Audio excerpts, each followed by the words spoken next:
All right, welcome back to another episode of Bosco Talks. We are going to be going over kind of QB reads, talk to you a little bit, Dad, about what goes through your mind when you're going through your reads, how quick you're talking to your or looking at your reads and different things like that. And then we'll talk a little bit about the Colorado State and Wyoming games of 1984. Wyoming was a really exciting game, maybe a little bit too exciting, and then we'll have a fan Q&A. So let's get into kind of going through your reads. Obviously, every play kind of has your first through maybe 3 or 4 reads. Hopefully, you're not getting to any of the later reads. That means no one's open. What is kind of the mindset as a quarterback when you're looking at your reads or when you're learning the playbook? What kind of dictates which way your reads go? Well, first of all, learning the plays, trying to learn the plays and figure out coverages are it's almost like you can't do that side by side. So the first thing, the most important thing is to learn the plays.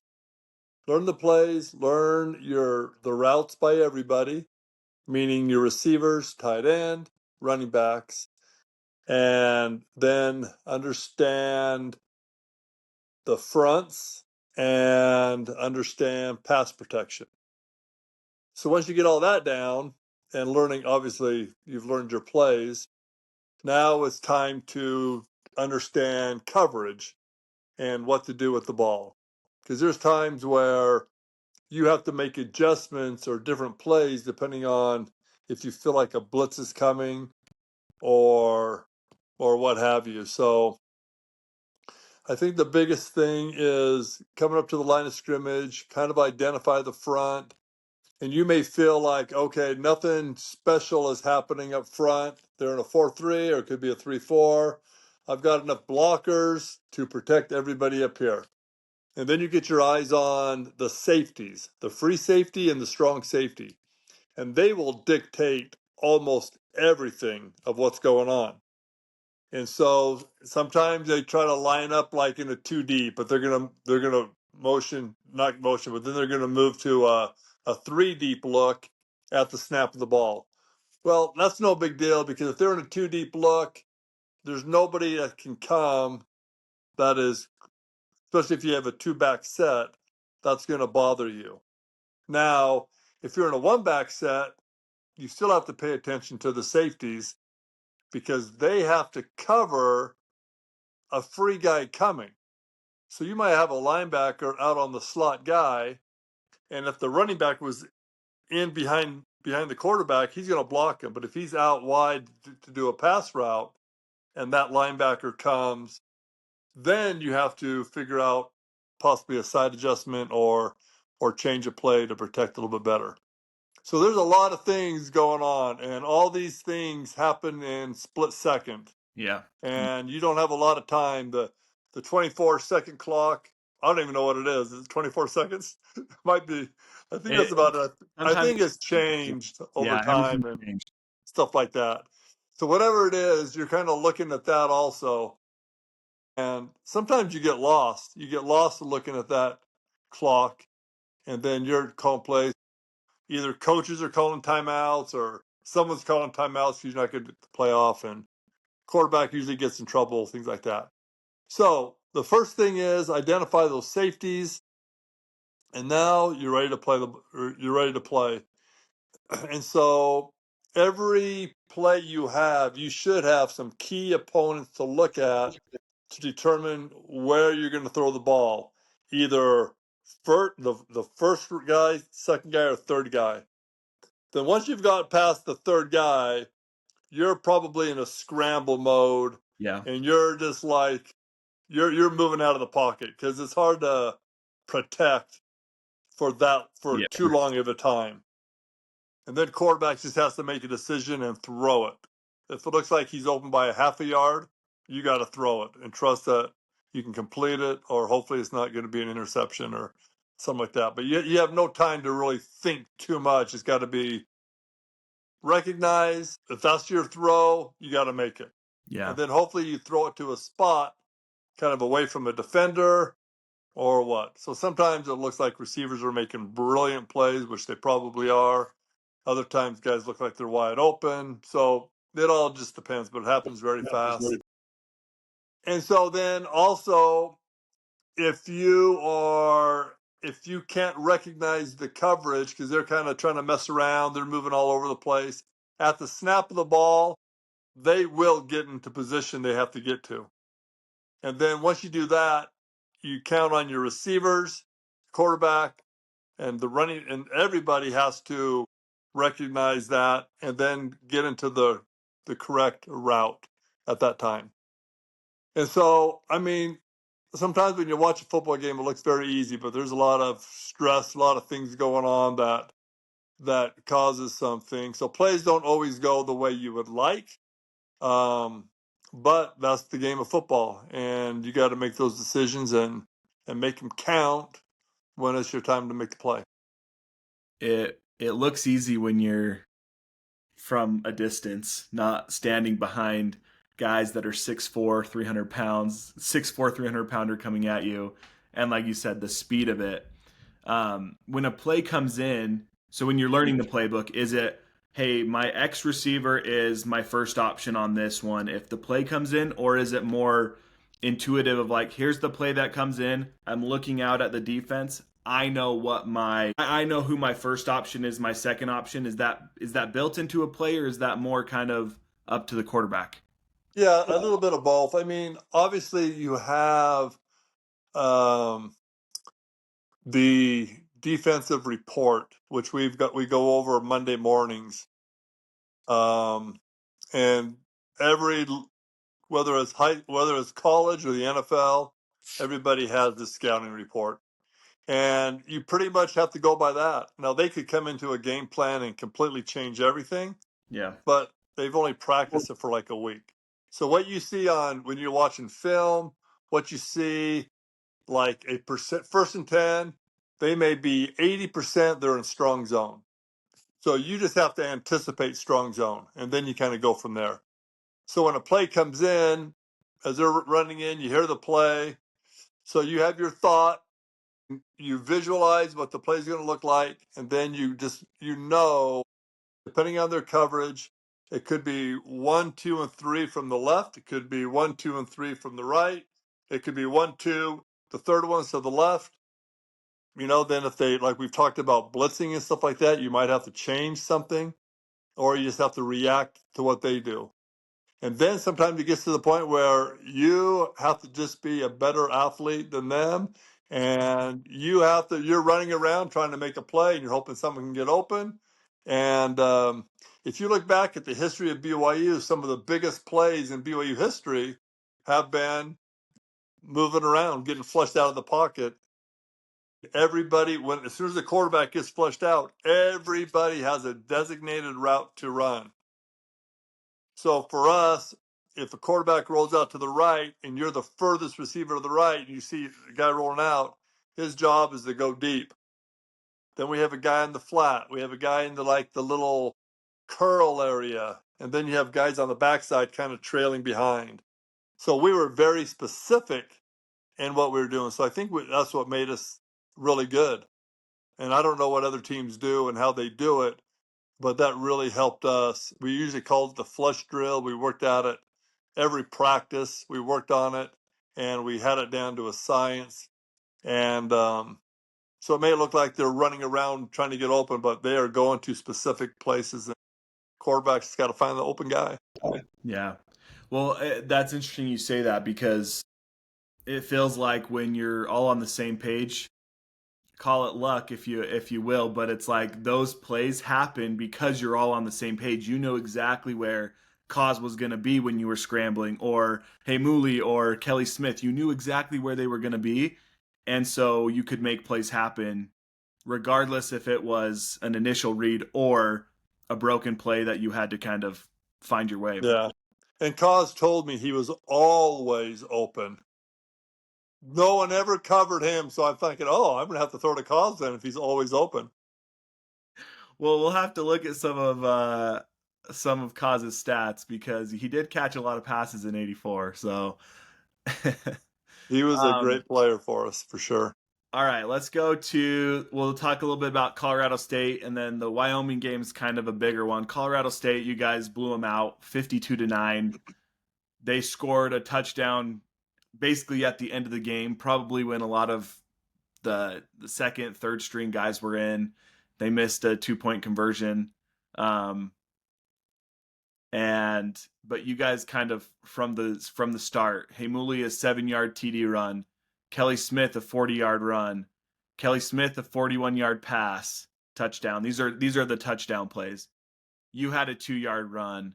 Um, Kelly Smith another pass. Lee had a field goal.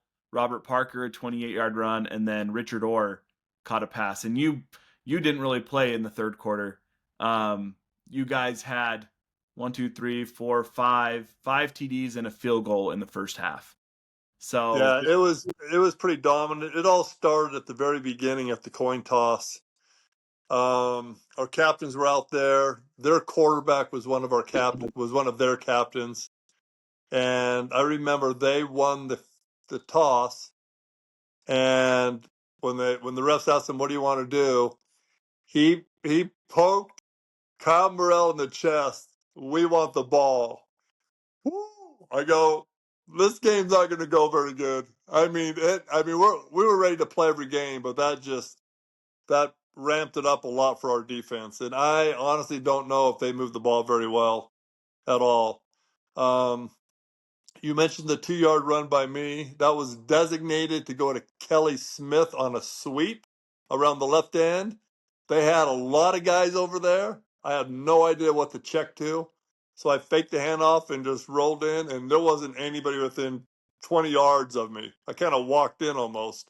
So that was one of those, I didn't know what to do, so I just took it myself. But yeah, I think I played one series in the third quarter, and they took all the first teamers out. And you want to play, but you also want to win. And it was probably a good rest for us to do, but we played pretty good on all aspects of the team. yeah, what was it like? So we talked a couple weeks ago about the Hawaii game, kind of a hard fought game. You guys had a bye after that, which probably was. I mean, you played Colorado State, so you probably would have been fine, but that's a good timing for having a bye just after a hard hitting game like that. You have a bye now going into the Colorado State game. What do you remember those bye weeks being really nice, or was it just like, hey, we want to go out and play? We're ready to get going. Yeah, I mean, most of it just depends on how the team's doing. If you're healthy, I think you want to just keep playing. Um, but you know what? We have no control over that part of the schedule, and so you really, I don't think there was any ever thought about, oh, I wish we were playing. Yeah, You just accepted the bye. You still practiced. Practices were a little not quite as hard as a regular getting ready for a regular game. They probably gave us a day off, like on a Friday, things like that. But you just your schedule is what it was, and whoever you play. But it was it's always good, even though you might be healthy. No one's ever healthy. Everyone always has nicks yeah, and hurts and things like that. So the buys, they when they come, they're always probably pretty good to have. yeah. That's awesome. Well, looking at the some more of the stats for the Colorado State game, you guys had 232 rushing yards to their 77. So just that line was awesome, and then 384 yards to their 154. Which is funny because 384 you also threw for 384 yards in the Wyoming game. So back to back games, the exact amount of yards, which is pretty awesome. But it seems like punts, you guys only had 3 punts the whole game, probably most in the second half. Seemed like you guys scored on most of your possessions in the first half. Um, and then, yeah, you only threw 21 passes, which is low for you, and 84. I think most of your games you were in the high 30s or even 40s on some of them. Blaine got in there and got 19 throws in there, 12 for 19 for him. So overall, a fun game for BYU fans. It was at Colorado State, so BYU faithful didn't get to see it in person. I'm sure there was a lot of BYU fans there, but going into the Wyoming game, was there ever thoughts of like, thank goodness we're not playing in Wyoming? No, not as long as it wasn't late November, they It was not too typically bad. it wasn't too bad. But I think there's always thoughts like that because you never know what the weather's going to be like that. They played in a snowstorm there one year. I don't even know what game it was, but this was before I was. I think it was. I was a senior in high school when they did that. But no, but this game was tough. They were good. They had a tight end named Jay Novacek, played for the Cowboys for a number of years, and they were just always a hard-nosed football team. Yeah. Really good on defense, um, good on offense, and it was during that time where I know I've talked about this before, is we had a target on our back every single game. So these teams may not have been ranked, but they were always tough games for us because we have beat them like a drum year in and year out, and that was on their schedule. And I remember when I was being recruited by San Diego State and I was there on my recruiting visit, all they talked about is, you got to come here because all we want to do is beat BYU. They really didn't care about anything else, but they wanted to beat BYU. And I can guarantee you it was like that for all the teams. So that always made it tough. But this game kind of went back and forth, high scoring game. I think we ended up beating 41-38. Jay Novacek is running down the sidelines, ball way overthrown, makes an unbelievable left-handed, one-handed catch that was just one of the great catches I've ever seen. He was that kind of player. He played in the league for a lot of years, but yeah, it was a hard-fought battle. Yeah, so I'll kind of do a little breakdown of the scoring summary. You guys came out pretty hot. You guys were up 14-0. Then they scored. They had it seems like a trick play because it wasn't their main quarterback, it was one of their running backs threw a 64-yard pass. Um, then you guys scored again, so up 21-7. They scored back to back. They had a punt return. Um, it seemed like Wyoming this year too ran kind of a more of a triple option Air Force type offense. They only threw the ball 13 times, but their efficiency was really good. 10 of 13, like you said. Let me look at Novacek had 5 of those catches. They had another Alan Griffin who averaged 29 yards a catch in this game. And so they just seemed like they threw a lot of different looks at you guys than they had. And that's probably, like you said, what a lot of teams were doing. You guys came into this game number 5 in the polls. So, of course, everyone, hey, this is going to be a huge upset for them. So they come in and they, of course, just want to win. They missed an extra point on their third TD. So you guys were up 21-20. They went for 2 right away when they scored in the third quarter. So they scored, they were up 26-21, went for 2. You guys score, went for 2, missed it. They scored again, went for 2, missed it. That's You why you just guys got to go went for one. Keep building that lead. That's what I was going to ask you a lot of these because then you guys scored again, went for 2 to go up 3, but these were all kind of in the third quarter, maybe 4 minutes left, and um, and then they scored again, and then they go for 2 and miss it again to go. So they were up 5-5. They were up by 5 points going into the fourth quarter, 38-33.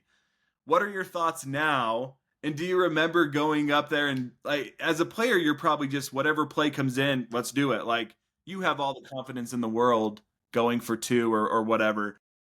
Now as a you've coached at BYU as a fan, what are your thoughts now about going for 2 that early? Well, I think when I started coaching, I can't really remember what the philosophy was back when I played, but I know when I was coaching, our philosophy was let's keep, even though 2 would put us ahead by 7, let's just keep getting that 1 and keep doing that until it gets later in the game. Too. And you had sheets with time on it and everything that says go for 2, go for 1. And so I think the philosophy back when I was coaching, it was pretty much the same coaching staff. I think we went for 1 a lot more. But then again, I think there was a lot of confidence in our offense. So going for 2 wasn't crazy. I didn't mind it. I like going for 2. And I can't remember what the plays were where we didn't get it. But yeah, I mean, look at the coaches were in control of that part of the game. And whatever they decided, I was all for it. For it. Yeah, it was. I don't know. I don't know what all the other ones were. I think it says pass failed, so they weren't run plays. But Yeah, we probably wouldn't run the ball from 3 yards out. no need. It's interesting now with in the NFL, right, where they're extra points so far back. It wouldn't surprise me if more. I mean, the field goal kickers are unbelievable, so they can kick from wherever, and a Oh 30-yard no. field goal is kind of automatic nowadays. Um, but when you guys scored the last one, I don't know exactly how much time was left. When they had the ball, you guys I think punted to them in the fourth quarter. There was about 12 minutes left. It was still 38-33. At that point, the fourth quarter, it kind of felt like all of a sudden the defenses came alive because the first 3 quarters, no one could stop anyone. The BYU defense was obviously incredible. This is kind of one of the few games where they allowed more than Yeah. 20 points, not even that. But what at, I know you never really doubted the defense, but was this kind of a game where you felt like, hey, I'm gonna need to just put up a lot of points, and that's always the mindset. But was there anything different about this one where the I defense has don't been so good? yeah. I mean, I don't think so. I think every game our goal was to score at least 28 points.